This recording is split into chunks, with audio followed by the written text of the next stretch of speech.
أهلا بكم في قناة حكاوي الغلابة.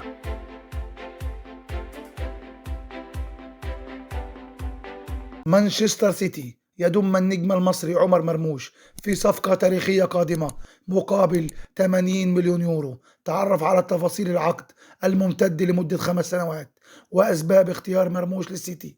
هل سيكون النجم المصري إضافة قوية لهذه الكتيبة الكروية؟ التفاصيل الكاملة في هذا التقرير بعد الفاصل. خليني اسالك يا مراد، التطورات في ملف عمر مرموش اللي انت انفردت بيه، لان ده حقك ولازم في كل مناسبه لحد ما يتم الاعلان عن الصفقه اديك حقك للامانه الشديده. يعني اول واحد انفرد بالموضوع ده في العالم كله، بما اننا بنتكلم على لعيب عالمي وعلى نادي عالمي زي مانشستر سيتي. فايه التطورات دلوقتي بخصوص عمر مرموش؟ هو مرموش من حوالي ساعة ونص وصل مطار مانشستر. من ساعه ونص. اوكي. وبكره هيعمل الكشف الطبي. وممكن مؤتمر تقديمه يوم الجمعة أو السبت، حاجة زي كده. الجمعة أو السبت. بس الإعلان ممكن يكون قبل كده.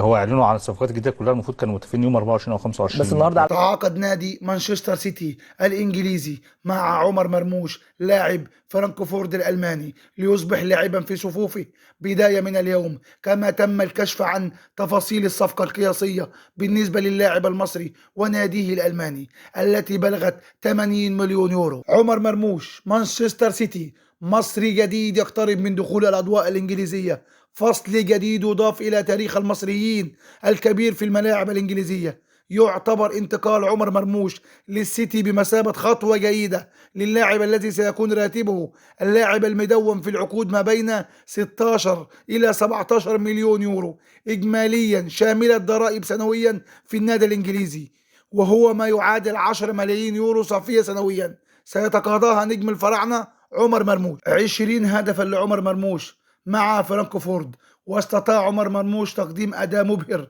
مع فرانكفورت منذ بداية ذلك الموسم في مختلف المسابقات، جعلته محط أنظار العديد من الأندية الأوروبية، حتى تفوق السيتي على الجميع وتمكن من الحصول على خدمات اللاعب الذي سجل 20 هدفا وصنع 14 في 26 مباراة في مختلف البطولات مع فرانكفورت هذا الموسم، وكان آخر تألق له مع فرانكفورت يوم الثلاثاء الماضي إذا سجل هدفا وصنع هدفين. وفي نهاية التقرير ألف مبروك، ألف مبروك للاعب المصري عمر مرموش، ألف مبروك، ألف مبروك للفرعون الصغير عمر مرموش.